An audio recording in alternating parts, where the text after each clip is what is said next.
এটা ছিল আমাদের চিমনিতে লাস্ট ডে। তো সকালের এই ভিউটা মানে রুম থেকে বেরিয়েই আর কি পাহাড়ের দৃশ্য, যে এক অসাধারণ মানে অনুভূতি, যেটা এই শহরের মানুষজন সত্যি খুব মিস করি এই জিনিসটা। আর দূরে এখান থেকে যে ছোট ছোট বাড়ি এবং যে মেঘগুলো দেখতে পাওয়া যাচ্ছিল, মানে কি বলবো, এক কথায় অসাধারণ। মানে নিচের যে ছোট ছোট বাড়িগুলো মানে এত সুন্দর লাগছিল দেখতে, যে সকালটা মানে একদম দারুণ দারুণ। তো সেখানে যে আমাদের একটা গ্রুপ ছিল, তাদের সাথে লাস্ট একটা আমরা সেলফি তুলে নিই just as a good bye. এবং সেখান থেকে বেরিয়ে একটা চিমনি, আই লাভ চিমনি বলে একটা ভিউ পয়েন্ট ছিল। সেই ভিউ পয়েন্ট থেকে পুরো শিলিগুড়ি শহরটা দেখতে পাওয়া যায় এখান থেকে। এই যে ছোটো ছোটো মেঘ এবং যে নিচে দেখতে পাওয়া যাচ্ছে ওটা হচ্ছে শিলিগুড়ি শহর। তো এখান থেকে পুরোপুরি শিলিগুড়িটা দেখতে পাওয়া যায়। তো সেই জন্য এইটার নাম হচ্ছে আই লাভ চিমনি। সেখানে সবাই আর কি ফটোশ্যুট করে। তো দ্যাটস ওয়াই এখানে একটু দাঁড়িয়েছিলাম, এখান থেকে ভিউটা খুব সুন্দরই লাগছিল। এরপর আমরা বেরিয়ে পড়ি ডাউহিলের উদ্দেশ্যে। ডাউহিলে যাওয়ার জন্য আমরা খুব এক্সাইটেড ছিলাম, কারণ ডাউহিলের সম্বন্ধে আমরা অনেক পড়ে এসেছি এবং জেনে এসেছি যে ওখানে কীরকম ধরনের ভুতুরে একটা এক্সপিরিয়েন্স আছে। তো ফার্স্টে আমরা যেখানে গেছিলাম সেটা হলো একটা ছোটো মতো পার্ক।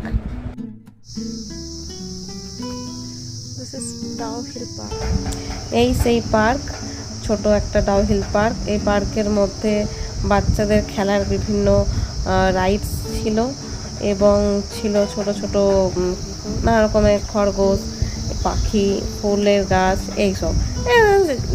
এটা চিলড্রেন পার্ক অ্যাকচুয়ালি, খুব একটা বিশাল কিছু না, বাট দেখতে বেশ সুন্দর ছোটোর মধ্যে।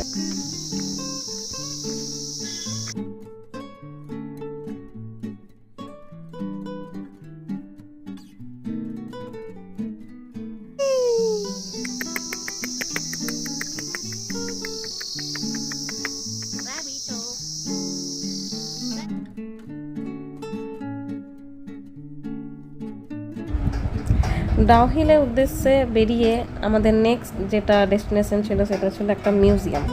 যাওয়ার পথে এই লম্বা লম্বা গাছ, এই অসাধারণ দৃশ্য দারুণ লাগছিল। মানে আমরা ফিল্মে বা কোনো ব্লগারদের ভিডিওতে আমরা যেরকমভাবে দেখে এসেছি ডাউহিলকে, সেটা মানে নিজে আর কি নিজে সচক্ষে এক্সপিরিয়েন্স করছি, সেটা একটা আলাদা অনুভূতি। তো সকলকে বলবো অবশ্যই ডাউহিল আসুন। ডাউহিল দারুণ জায়গা, মন খুশ করার মতো জায়গা। আর যে মেন যেটা দেখার আছে, যে ভুতুরে এক্সপিরিয়েন্স, এটা দেখা যাক কি হয়।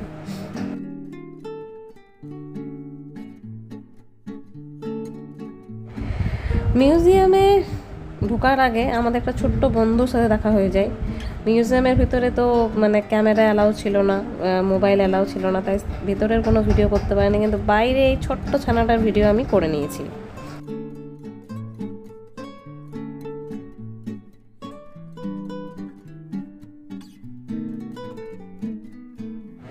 ডাউহিল ফরেস্টে গিয়ে আমি তো বেশ চমকেই যাই, ঠিক যেন রাজ ফিল্মের কথা মনে পড়ে যায়। বড় বড় গাছ, অন্ধকার অন্ধকার একটা কেমন একটা মানে কি বলবো, একটা সেই একটা ভুতুরে ভুতুরে একটা সাসপেন্স একটা ব্যাপার ছিল।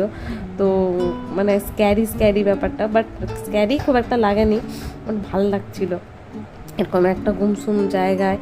এই ডাউহিল ফরেস্টের সম্বন্ধে আমি যেগুলো জেনেছি ওখানে, যে এখানে ব্ল্যাক প্যান্থার, তারপর চিতা, তারপর ভালুক, তারপর কিং কোবরা, হরিণ, এইসব নাকি এখানে পাওয়া যায়। তো ব্ল্যাক প্যান্থারের নাম শুনে আমি তো একটু চমকে গেছিলাম যে ব্ল্যাক প্যান্থার দেখতে পাবো নাকি। তো ডাউহিল ফরেস্টে ব্ল্যাক প্যান্থার আছে, কিন্তু সেই সৌভাগ্য আমাদের হয়নি।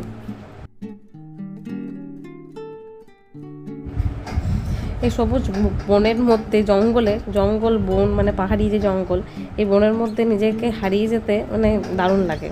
তার মধ্যে যদি একটা ছোট্ট বাড়ি থাকে, ধরুন এই একটা ছোট্ট বাড়ি, এরকম একটা বাড়ির মধ্যে থাকতে কেমন লাগবে ভেবে দেখেছেন কখনো?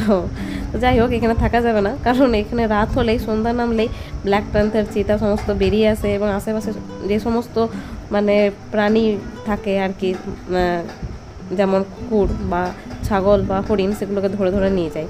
তো অবশ্যই মানুষ থাকলে তাকেও ধরে নিয়ে যাবে, এটাই স্বাভাবিক। তাই সন্ধ্যাবেলা এখানে কেউ বেরোয় না।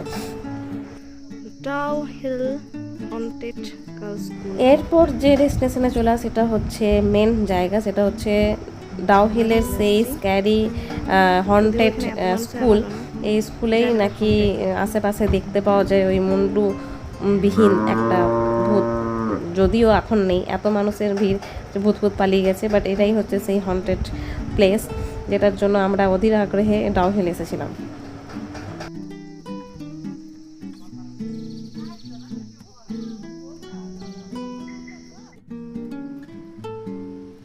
এখান থেকে বেরিয়ে আমাদের নেক্সট ডেস্টিনেশনে যাওয়ার পথে একটা অসাধারণ ভিউ পড়ে, ঠিক অনেকটা যেন সিল্ক রুটের মতো দেখতে লাগছিল, রাস্তাগুলো এঁকে বেঁকে গেছিলো আর তার সাথে মেঘেদের আনাগোনা। তো এই অসাধারণ ভিউটা দেখার জন্য আমরা দাঁড়িয়ে পড়লাম যে একটু উপভোগ করে নিই এত সুন্দর একটা ভিউ। এরপর আমরা যেটা যাচ্ছি সেটা হচ্ছে হনুমান টপ।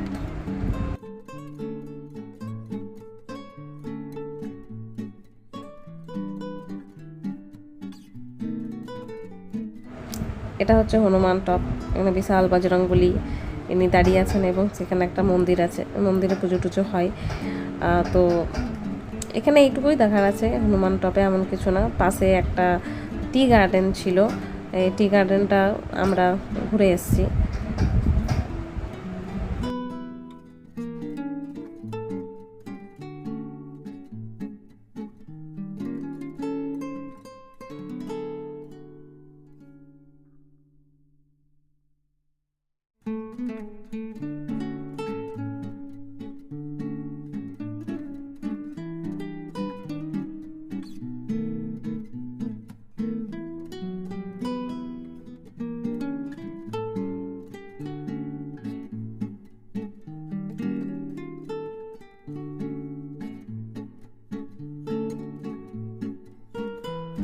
এরপর আমাদের নেক্সট ডেস্টিনেশন ছিল গিদ্ধা পাহাড়, গিধি ভিউ পয়েন্ট।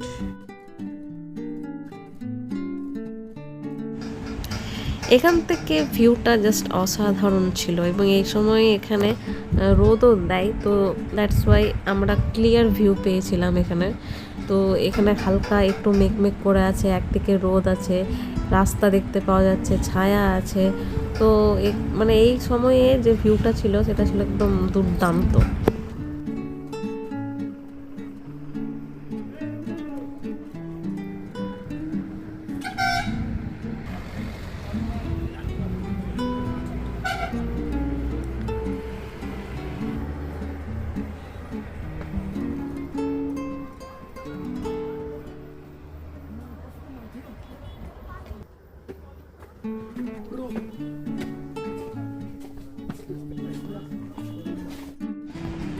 এরপর যেটা যায় সেটা হচ্ছে একটা museum, Netaji institute of Asian স্টাডিজের জন্য।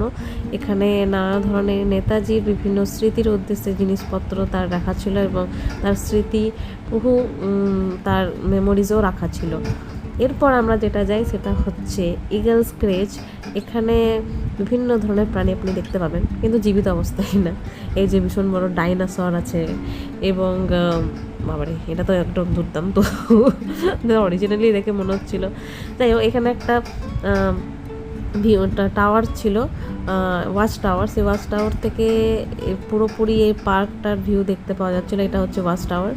এখানে এক একটা মানে পার্ক টাইপের, কিন্তু পার্কটা বেশ সুন্দর, জুরাসিক ওয়ার্ল্ডের মতো কিছুটা আমাকে এক্সপিরিয়েন্স দেবে। তো এটা লাস্ট আমাদের কার্সিয়াংয়ের ভিউ পয়েন্ট ছিল।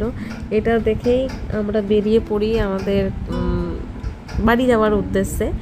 তো এই যে আমরা শিলিগুড়ি পৌঁছে, শিলিগুড়ি থেকে বাসে করে আমি বেশ এনজয় করতে করতে, চিপস খেতে খেতে, গান শুনতে শুনতে বাড়ির উদ্দেশ্যে রওনা দিই।